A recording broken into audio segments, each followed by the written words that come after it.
আল্লাহ তাআলা বলছেন, হে নবী, লোকেরা আপনাকে কিয়ামতের ব্যাপারে জিজ্ঞেস করে, আপনি কিয়ামতের ব্যাপারে কি বলবেন? আপনি তো কিছু জানেন না এই ব্যাপারে জানে কে? বিশ্বনবী যখন মক্কার জমিনে কিয়ামতের ব্যাপারে বারবার মক্কার লোকদেরকে সাবধান করতে শুরু করলো যে এই দিন না, আরো দিন আছে, এই দিনটাই দিন নয়, বিশাল একটা জগৎ পড়ে আছে, সেটা শুরু হবে কিয়ামত দিয়ে, সব লন্ডভন্ড হয়ে যাবে। তখন লোকেরা বিশ্বনবীকে জিজ্ঞেস করতে শুরু করলো, মুহাম্মদ সাল্লাল্লাহু, এই যে তুমি কিয়ামতের কথা বলো, এটা কবে হবে? ইয়াসআলুনাকা আনিস সাআতি আইয়ানা মুরসাহা ফীমা আনতা মিন যিকরাহা ইলা রাব্বিকা মুনতাহাহা। সুবহানাল্লাহ পড়েন। ও নবী, লোকেরা আপনারা জিজ্ঞেস করে কিয়ামত কবে হবে, কিন্তু কবে হবে এটা আপনি কেমন করে বলবেন? এটা তো আপনি জানেন না, গোটা বিশ্বের কেউ জানে না, জানে একজন, তিনি কে? They are asking about the day of resurrection. People are asking you about Qiyamah. Who are you to talk anything about it? Only Allah has the final word regarding Qiyamah. ও নবী, লোকেরা আপনারা কিয়ামত কবে হবে খালি ধরে জিজ্ঞেস করে, তো এই ব্যাপারে আপনি কথা বলবেন কি করে? এই ব্যাপারে কোনো জ্ঞান তো আমি আপনাই দেইনি। কিয়ামত কবে হবে এটা জানি শুধুমাত্র আমি আল্লাহ। চিল্লায় বলেন ঠিক কিনা? বিশ্বনবী মক্কায় কিয়ামতের ঘোষণা দিলেন। বিশ্বনবী বললেন, এই পৃথিবী এরকম থাকবে না, সব ভেঙে চুরে খান খান হয়ে যাবে। আল কারিআতু মাল কারিআতু ওয়া মা আদরাকা মাল কারিআহ। বিকট একটা আওয়াজ হবে, ইসরাফিল যখন সিংহায় ফুৎকার দিবে, গোটা বিশ্বটারে মেসাকার করে দিবে কে? আবার বিশ্বনবী শোনাতে লাগলেন, ইযা যুলজিলাতিল আরদু জিলজালাহা ওয়া আখরাজাতিল আরদু আসকালাহা। বিশ্বনবী বললেন, সেদিন পৃথিবীটা কেঁপে উঠবে, মহা ভূমিকম্প হবে। জমিনের ভেতরে যা আছে, তেলের খনি, গ্যাসের খনি, স্বর্ণের খনি, সবকিছু জমিনটা বমি করে বের করে দিবে। আবার বিষ্ণু বলতে লাগলেন, ইদা রুজ্জাতিল আরদু রাজ্জাও ওয়া বুসাতিল জিবালু বাসসা। সুবহানাল্লাহ পড়েন। জমিনটা কেঁপে উঠবে, পাহাড়গুলো ভেঙে চুরে দুমড়ে মুচড়ে যাবে, গোটা বিশ্বটা কেঁপে উঠবে, সাগরের বুকে দাউ দাউ করে আগুন জ্বলবে। সেই দিনটা হচ্ছে কিয়ামতের দিন। বিশ্বনবীর মুখ থেকে বারবার বারবার বারবার এই কিয়ামত কিয়ামত শুনতে শুনতে কাফেরদের মনের ভিতরে ভয় ঢুকে গেছে। কাফেররা মনে মনে কয়, এই মুহাম্মদের তো কোনোদিন মিথ্যা কথা বলতে শুনি নাই। শুনছে? বিশ্বনবী ওনার পুরো জীবনে একটি মিথ্যা কথা বলেছেন, একটি অসত্য কথাও তিনি বলেছেন। ওদের মনের ভিতরে ভয় ঢুকে গেছে, কিরে মুহাম্মদ যা বলে তাই তো হয়। এই যে মুহাম্মদ বারবার বারবার কিয়ামতের কথা বলতেছে, যদি সত্য হয়, যদি, চলো মুহাম্মদের জিজ্ঞেস করি যে এই যে কিয়ামতের কথা তুমি বলো, এটা কবে হবে? সুবহানাল্লাহ পড়বেন না? সবাই এসে জিজ্ঞেস করলো, মুহাম্মদ তুমি তো মিথ্যা বলো না, তুমি সত্যবাদী আর সাদিকাল আমিন, তুমি বলো কিয়ামত হবে, আমাদের জানতে বড় মন চায় কিয়ামত যে হবে, কিয়ামতটা কবে হবে? আল্লাহ তখনই আয়াত নাজিল করে বললেন, নবী ওরা জিজ্ঞেস করে কিয়ামত কবে হবে, কিন্তু আপনি বলবেন কেমনে? বলতে পারে একজন, তিনি কে?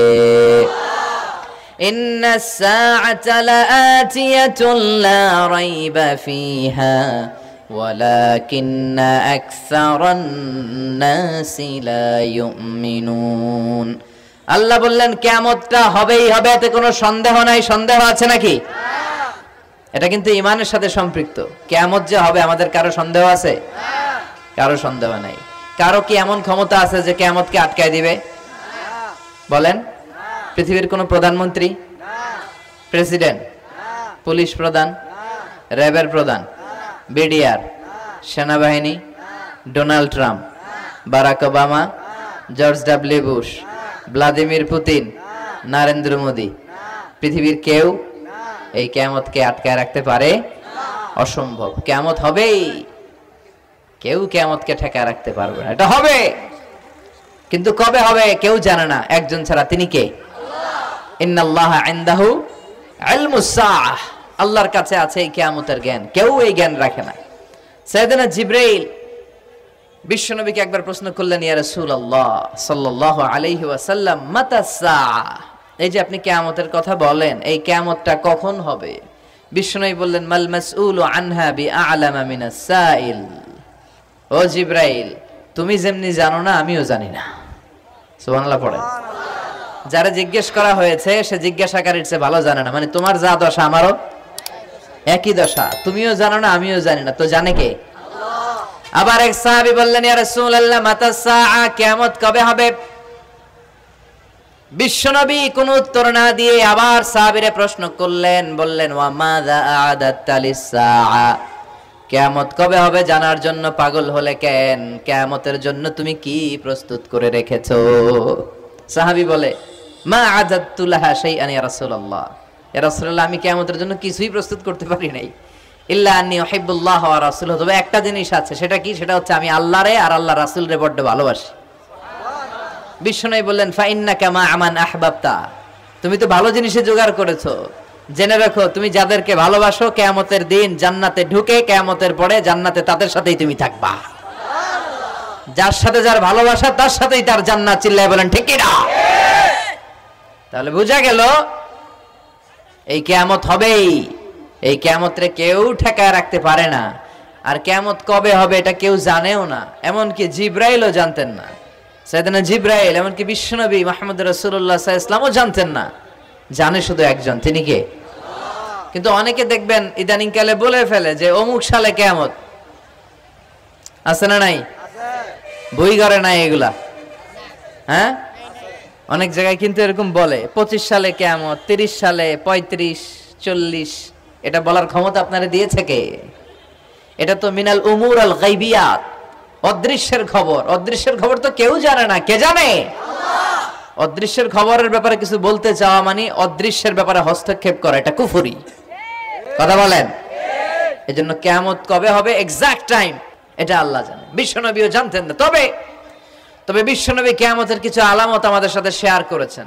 হাদিসের পরতে পরতে, হাদিসের প্রামাণ্য কিতাবগুলোতে যখন আপনি পড়বেন, চ্যাপ্টারগুলোতে পড়বেন, বিভিন্ন জায়গায়, বিভিন্ন নসিহাতে, বিভিন্ন আলোচনায় বিশ্বনবী মুহাম্মদ রাসূলুল্লাহ তিনি বর্ণনা করেছেন যে কিয়ামতের আগ দিয়ে গোটা বিশ্বের, গোটা পৃথিবীর সামাজিক অবস্থা, রাষ্ট্রীয় অবস্থা, পারিবারিক অবস্থা এরকম হবে।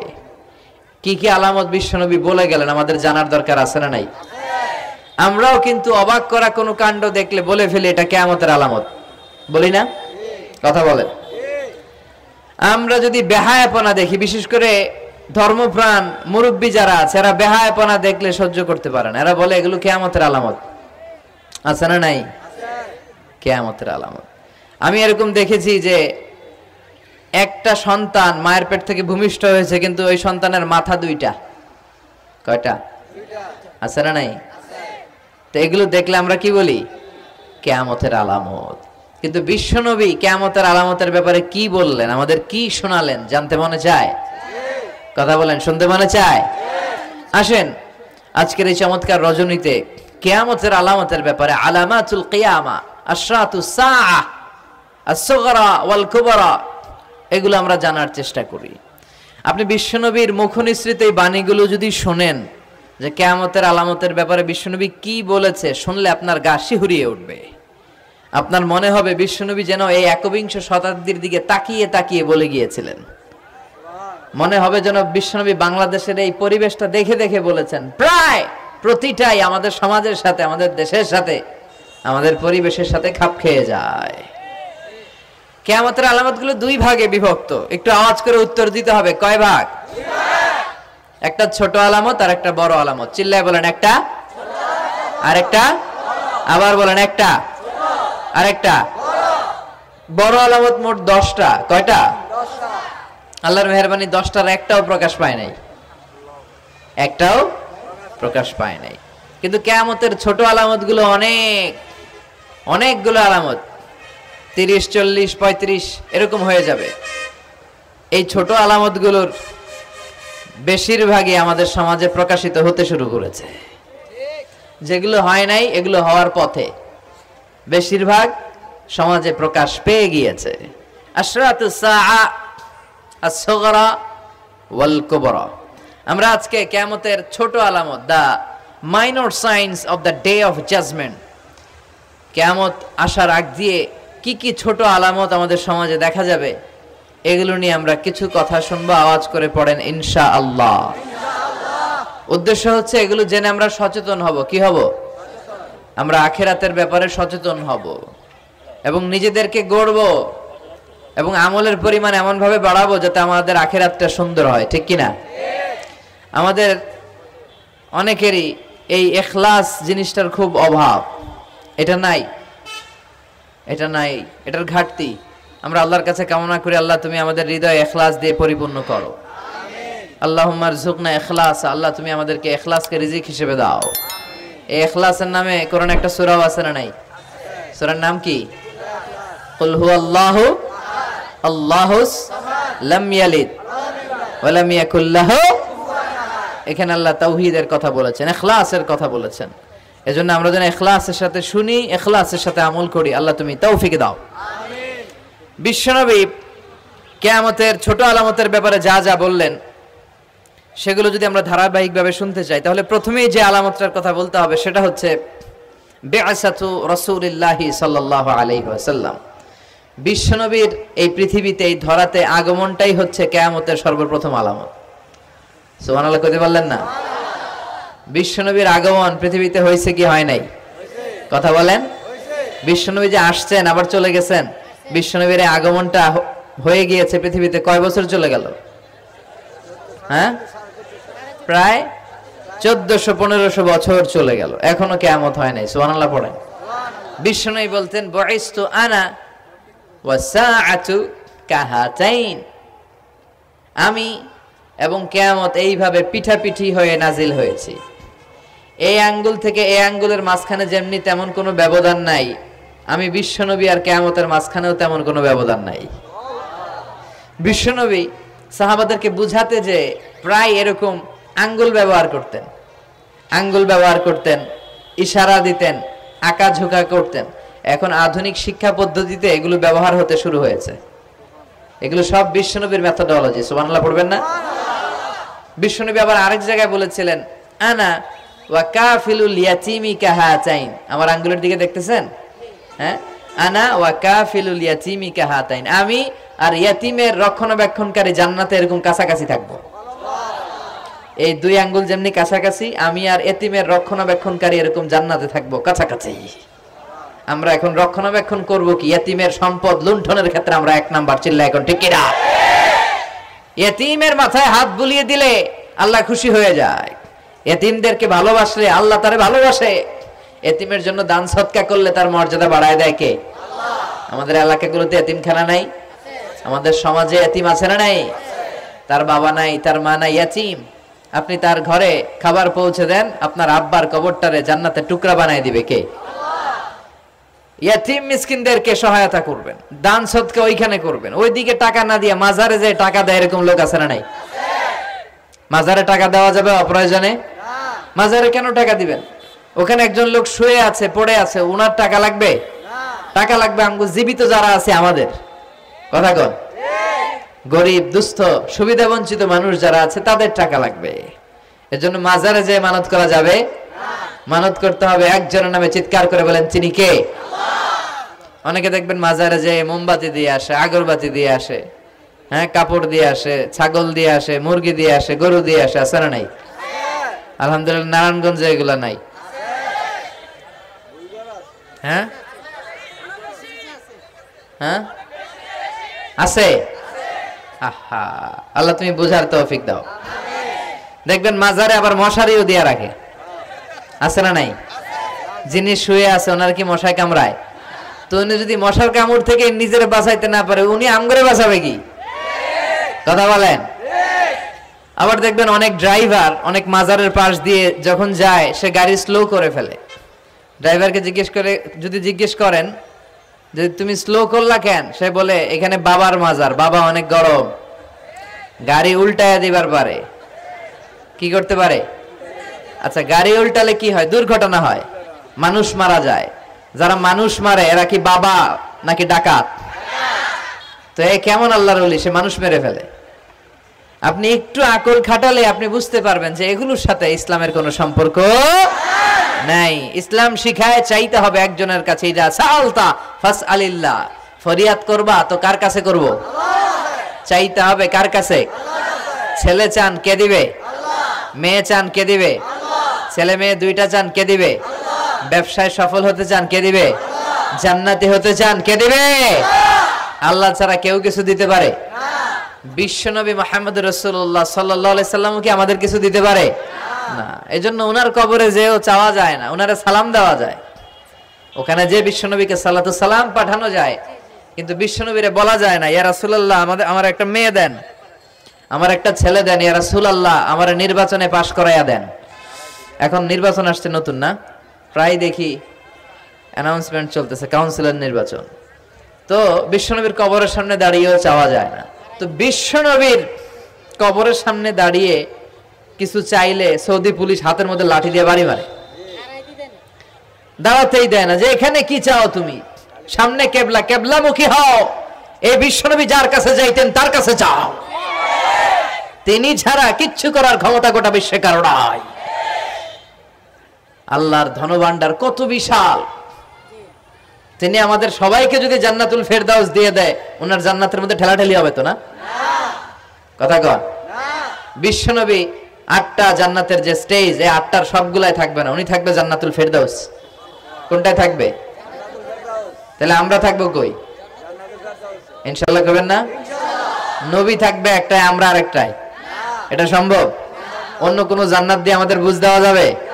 আমরা আল্লাহর কাছে বলবো, আল্লাহ আমগো নবী যেদিকে, আমরা থাকবো বিশ্বনবী থাকবে জান্নাতুল ফেরদাউস, আমরাও থাকবো ফেরদাউস। ইনশাআল্লাহ পড়েন। এত বিশাল জান্নাত, কোনো ধাক্কা ধাক্কি নাই। জান্নাতের এক একটা দরজা ছিলেন তো না? বিশ্বনবী যখন জান্নাতের দরজার বর্ণনা দিচ্ছেন, বিশ্বনবী বলছেন ইন্নাল মিসরাআইন মিন মাসারি'আল জান্নাহ মা বাইনা মাক্কাহ ওয়া হাজার। ও সাহাবারা, জান্নাতের দরজাগুলো কত বড়, শোনো শোনো। বিশ্বনবী বললেন সৌদি আরবের মক্কা শহর থেকে বাহরাইনের হাজার শহর যত লম্বা, জান্নাতের এক একটা দরজা তত লম্বা। তার মানে এক এক ধাক্কায় কয়েকশো কোটি লোক জান্নাতে ঢুকে যাবে।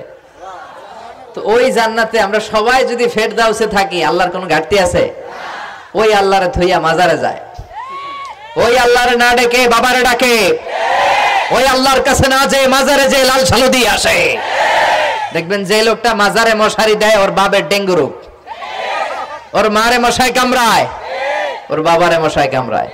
বাপ মার কাছে যায় না। বাপ মা যে কত বড় পীর সাহেব, গোটা বিশ্বের পীর সাহেবরা যদি একটা দোয়া করে আর বাবা মা যদি আরেক পাশে দোয়া করে, বাবা মার দোয়া আগে আগে কবুল হয়ে যাবে। এজন্য চাইতে হবে একজনের কাছে, তিনি কে? বিশ্বনবী যখন বুঝাতেন, মাঝে মাঝে হাতের ইশারায় বুঝাতেন। সুবহানাল্লাহ পড়েন। বিশ্বনবী যখন বুঝাতেন, মাঝে মাঝে প্রশ্ন করে বুঝাতেন, মাঝে মাঝে প্রশ্ন করে বুঝাতেন। He used to throw question to the audience. শ্রোতাদেরকে প্রশ্ন ছুড়ে দিতেন। প্রশ্ন ছুড়ে দিলে কি লাভ জানেন? শ্রোতারা ভাবতে শুরু করে উত্তরটা কি, কি এই প্রশ্নের উত্তর। যখন উত্তরটা করতে পারে না, তখন বিশ্বনবী উত্তর বলে দিতেন। যখন উত্তর করতে যে ঠেকে যায় একটা ঠেকা ঠেকা ভাব, তখন যখন উত্তরটা জানা হয়, ওই উত্তর আর ভোলা হয় না। কথা বলেন। বিশ্বনবী সাহাবাদেরকে প্রশ্ন করলেন, ইন্না মিনাশ শাজারাতি শাজারাতুন লা ইয়াসকুতু ওয়ারাকুহা। ও সাহাবারা, গাছের মধ্যে, বৃক্ষলতার মধ্যে এমন একটা বৃক্ষ আছে, এমন একটা গাছ আছে, যেই গাছের কোনো পাতা ঝরে না। মাসালুহা কামাসালুল মুমিন। ওই গাছের দৃষ্টান্ত মুমিনের দৃষ্টান্তের মতো। বলো তো, হাদ্দিসুনি মা হিয়া, দেখি তোমরা পারো কিনা ওই গাছটা কি? কেউ পারে না। কেউ বলে ওই গাছ, কেউ বলে মরুভূমির ওই ক্যাকটাস গাছ, কেউ বলে ওই গুলমলতা, কেউ বলে ওইটা, কেউ বলতে পারে না। বিষ্ণু বললেন কারোটা হয়নি। ইন্নাহা নাখলা, এটা হলো খেজুর গাছ। সাহাবারা ভাবসারে খেজুর গাছ তো প্রত্যেক ঘরের পিছনে পিছনে, এটা ধরছে নাকি? ধরলে তো কঠিনটাই ধরবে।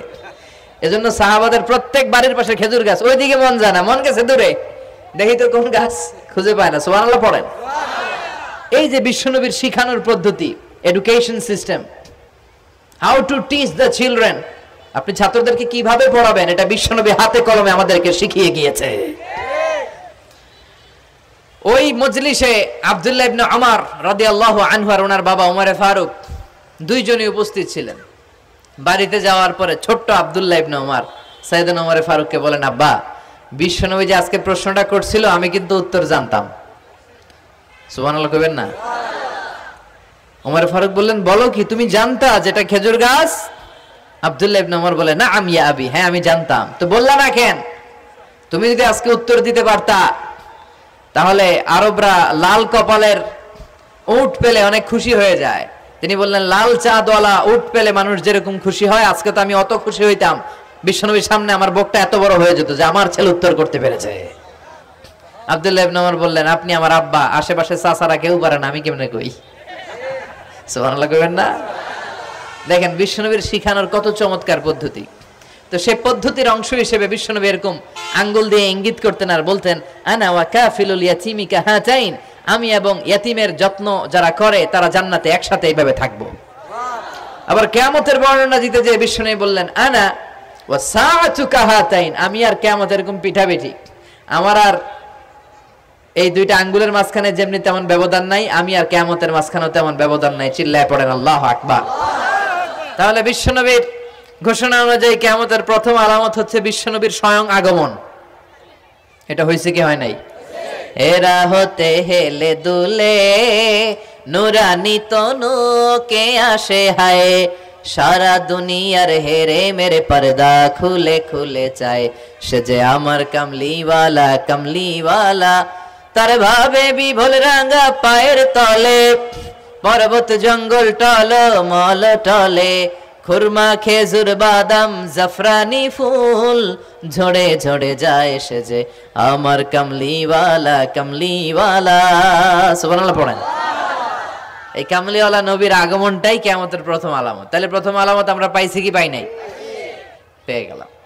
এরপরে বিষ্ণু বলেছেন, যুহুর কাসরাতিল ফিতান বিআনওয়াইহা, কিয়ামতের আগ দিয়ে সমাজে ফিতনা ফাসাদ বেড়ে যাবে। পারিবারিক ফিতনা আমাদের আছে না নাই?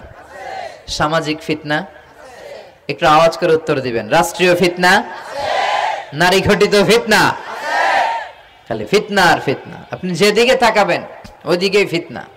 আপনি চাইলেও আপনার ঈমান বাঁচাতে পারছেন না। আমরা চাই আমার চোখটা হেফাজত করব, পারছি না। ইউটিউবে ঢুকলাম, জাকির নায়েকের লেকচার শুনবো। ইউটিউবে ঢুকলাম, শায়েখ সুদাইসের তেলাওয়াত শুনবো। ওদিকে তেলাওয়াত বাজে আর নিচে সাজেস্টেড ল্যাংটা ভিডিও আছে না নাই? কই যাব আমরা? কিভাবে বাঁচাবো আমাদের চোখ? বায়ে অশ্লীলতা দেখে ডানে তাকায়, দেখি ওদিকে অশ্লীলতা, আবার বায়ে তাকায় ওখানে অশ্লীলতা, সামনে তাকাই অশ্লীলতা, আবার পেছনে তাকাই অশ্লীলতা, নিচে তাকাই অশ্লীলতা, উপরে তাকাই ওদিকে অশ্লীলতা। আমরা যাব কই?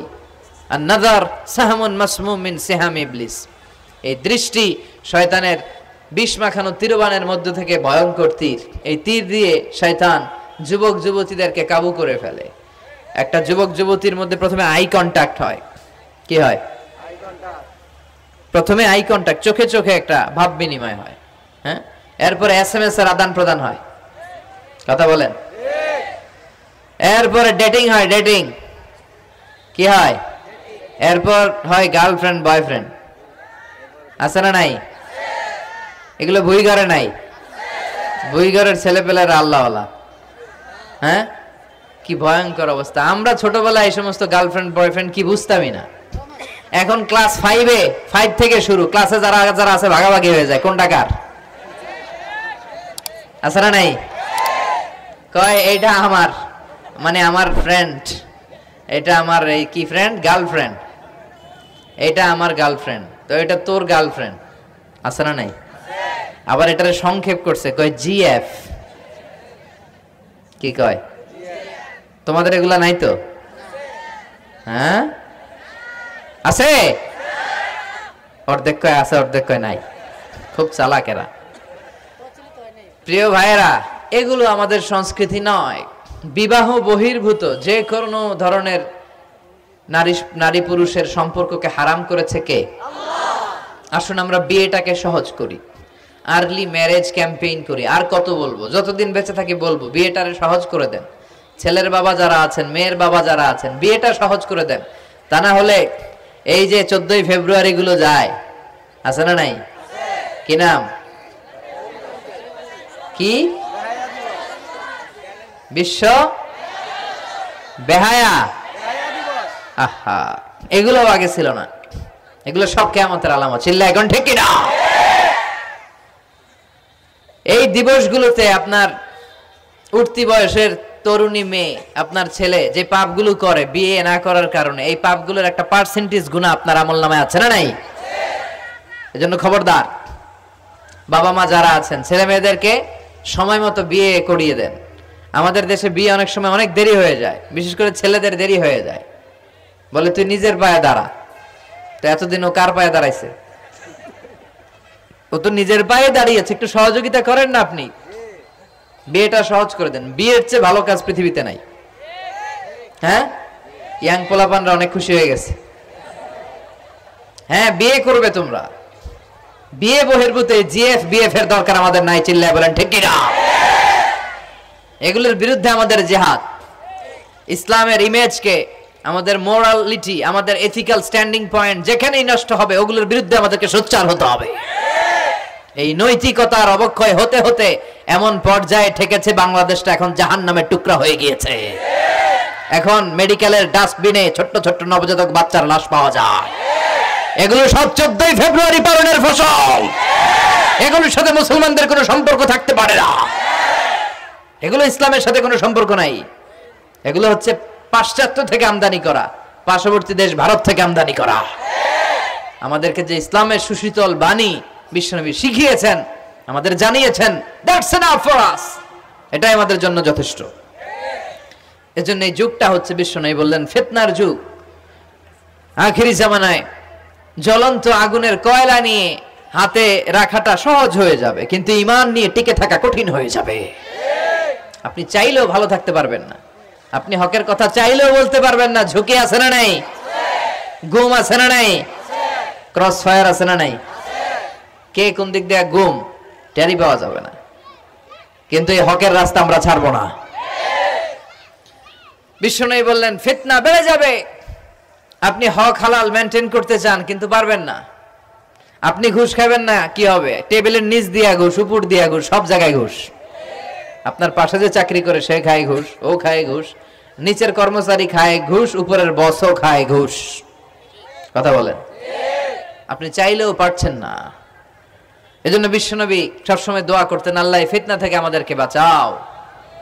বিশ্বনবী পড়তেন, আল্লাহুম্মা ইন্না নাউযু বিকা মিনাল ফিতান মা যাহারা মিনহা মা বাচান। হে আল্লাহ, প্রকাশ্য অপ্রকাশ্য সব ফিতনা থেকে তুমি আমাদেরকে বাঁচাও। চিল্লায় পড়েন আমিন। আওয়াজ করে আমার সাথে পড়েন, আল্লাহুম্মা ইন্না নাউযু বিকা মিনাল ফিতান মা যাহারা মিনহা ওয়া মা বাতান। এর মানে হচ্ছে, হে আল্লাহ, প্রকাশ্য অপ্রকাশ্য, দেখা যায় দেখা যায় না, এরকম সব ফিতনা থেকে তুমি আমাদেরকে বাঁচাও। তাহলে এই যে বিশ্বনবী বললেন কিয়ামতের আগে ফিতনা বেড়ে যাবে, এই আলামতটা সমাজে আছে না নাই? আমাদের আশেপাশে ফিতনা আছে না? আচ্ছা, এরপরে বিশ্বনবী বলেন খুরুজ মুদ্দাঈন নবুওয়া, কিয়ামতের আগ দিয়ে ভণ্ড নবী দাবিদার বেড়ে যাবে। বুখারীর বর্ণনায় বিশ্বনবী বললেন, ততক্ষণ পর্যন্ত কিয়ামত হবে না যতক্ষণ না 30 জন ভণ্ড নবী দাবিদার বেরোবে। ভণ্ড নবী দাবিদার, একটাও নবী না। কুল্লুহুম কাযযাবুন দাজ্জালুন, সবগুলো মিথ্যাবাদী, কাযযাব আর দাজ্জাল। বিশ্ব নবী হচ্ছেন সর্বশেষ নবী। আমার নবীর পরে আর কোন নবী আসবে না। আমার রাসূলের পরে আর কোন রাসূল আসবে না। এই কথাটা যারা মানবে না তার ঈমান থাকবে না। মা কানা মুহাম্মাদুন আবা আহাদিম মির রিজালিকুম ওয়ালাকিন রাসূলুল্লাহি ওয়া খাতামান নাবিয়্যিন। মুহাম্মদ তোমাদের কোন ছেলেদের পিতা নয়, তিনি হলেন আল্লাহর রাসূল, তিনি হলেন শেষ রাসূল। খাতামান নাবিয়্যিন, সাইয়েদনা আদম থেকে শুরু করে নবী আসার যে ধারাবাহিকতা, এটা বিশ্ব নবীর মাধ্যমে এই চেইনটাকে কাট আপ করে দিয়েছে কে? আল্লাহ। আমার নবীর পরে কোন নবী নাই। বিশ্বনবী বলতেন, লা নাবিয়্যা বা'দি ওয়ালা রাসূলা, আমার পরে নবীও নাই রাসূলও নাই, তবে লাউ কানা বা'দি নাবিয়্যুন লাকানা উমর, আমার পরে যদি কেউ নবী হতো আমার সাহাবী ওমর নবী হয়ে যেত। প্রভু তুমি বলেছো রাসূল দেবে না, বলনি দেবে না ওমর, বলনি দেবে না হামজা তারিক, খালিদ বিজয়ী সমর। প্রভু তুমি বলেছ রাসূল দেবে না, বলনি দেবে না ওমর, বলনি দেবে না হামজা তারিক, খালিদ বিজয়ী সমর। প্রভু তুমি বলেছ রাসূল দেবে না। সুবহানাল্লাহ পড়েন। ওমরে ফারুক নবী হয়ে যেত, এমন কোয়ালিটি ছিল। আসাদুহুম ফি আমরিল্লাহি আমার, আল্লাহর আইন বাস্তবায়নের ক্ষেত্রে গোটা বিশ্বের মধ্যে সবচেয়ে শক্ত ছিলেন সাইয়েদনা ওমর। আর এই উম্মতের মধ্যে সবচেয়ে নরম দিলের ছিলেন সাইয়েদনা আবু বকর। আরহামু উম্মতি বি উম্মতি আবু বকর।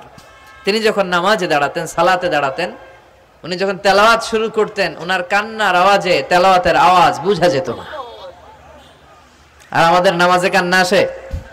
হ্যাঁ, নামাজে দাঁড়াইলেই সারাদিন যেটা মনে পড়ে না ওটা নামাজে দাঁড়াইলেই মনে পড়ে, আছে না নাই? নামাজেও দাঁড়ায়, আবার বিপিএল এ কি হইলো ওই টেনশন আছে না নাই? নামাজও পড়ে, আবার মাশরাফি কি আউট, এখন তো আবার উনি কি এমপি না, মাননীয় এমপি মাশরাফি। এমপি বললে কেমন যেন লাগে, শুধু মাশরাফি বলতে ভালো লাগে, কথা কন। তো উনি কি আউট নাকি ছক্কা, এই টেনশন গুলো আছে না নাই? এই তো আমাদের নামাজ। এই নামাজগুলো মিজানের পাল্লায় উঠালে কোনো ওজন হবে? কথা বলেন। বিশ্বনবী যখন সালাত পড়তেন, বিশ্বনবীর পা গুলো ফুলে, হাত্তা তাতাওয়াররামু খাদামা, টিউমার যেমনি ফুলে থাকে, বিশ্বনবীর পা গুলো ফুলে যেত। তাহাজ্জুদ পড়তে পড়তে দাঁড়িয়ে থাকতে থাকতে হাত দুইটা প্যারালাইজড হয়ে যেত, আর নাড়াতে পারে না। এরপরে তিনি হাত ছেড়ে দিতেন প্রশান্তির জন্য, এরপরে হাত ছেড়ে দিয়ে কেরাত পড়তেন, আবার যখন ভাল লাগতো আবার ধরতেন। সুবহানাল্লাহ পড়ে। আলী কারামাল্লাহু ওয়াজহার পায়ের ভেতরে এক যুদ্ধে তীর ঢুকে গেল। এই তীর টেনে বের করা যায় না, তীর টান দিলে উনি চিৎকার মারে, জখম হয়েছে অনেক ভিতরে। বিশ্বনবী বললেন, আরিহনা বিসসালাহ ইয়া বিলাল, আকিমিস সালাহ, বেলাল আজান দাও, নামাজ শুরু করি। নামাজ শুরুর আগে আরেক সাহাবীরে বললেন, আলী যখন জামাতের কাতারে দাঁড়াবে, তুমি নামাজে না দাঁড়িয়ে আলীর পায়ের সামনে যে ওই পায়ের তীরটা টান দিয়ে বের করবা। সুবহানাল্লাহ পড়েন। একামত হলো, বিশ্বনবী সালাত শুরু করলেন। বিশ্বনবীর কথা অনুযায়ী ওই সাহাবী যে আলী কারামাল্লাহু ওয়াজহার পা থেকে টান দিয়ে তীরটা বের করে নিয়ে আসলেন, ফিনকি দিয়ে রক্ত বেরোলো, জায়গাটা রক্তে সয়লাভ, কিন্তু সাইয়েদনা আলী কারামাল্লাহু ওয়াজহা টেরই পায় নাই। সালাত শেষ, উনি দেখেন পায়ের মধ্যে তীর নাই, রক্তের সয়লাভ, যেখানে দাঁড়ালেন ওখানে খালি রক্ত। বিশ্বনবীরে বললেন, ও নবী আমার পায়ের তীর কই? বিশ্বনবী বললেন, আলী রে, আমি জানি তুমি যখন যায় নামাজের জন্য দাঁড়িয়ে যাও, দিন দুনিয়ার হুঁশ তোমার থাকে না, তোমার হৃদয়টা এখানে থাকে না, দেহটা এখানে থাকে, হৃদয়টা চলে যায় আল্লাহর আরশের উপরে। উনাদেরও নামাজ, আমাদেরও। সাহাবারা যখন মরুভূমিতে নামাজ পড়তেন, মরুভূমির পাখিগুলো এসে সাহাবাদের মাথার উপরে বসে যেত। পাখিগুলো মনে করতো এগুলো মরুভূমির খেজুর গাছটা হবে, কি হবে, কারণ নড়ে চড়ে না তো, আমাদের মতো তো এরকম দাড়ি চুলকা না, এরকম জামা ঠিক করে না, দাঁড়াইছে তো দাঁড়াইছেই। সুবহানাল্লাহ পড়েন। তো ইবাদতে এরকম আন্তরিকতা, একাগ্রতা দরকার আছে না নাই?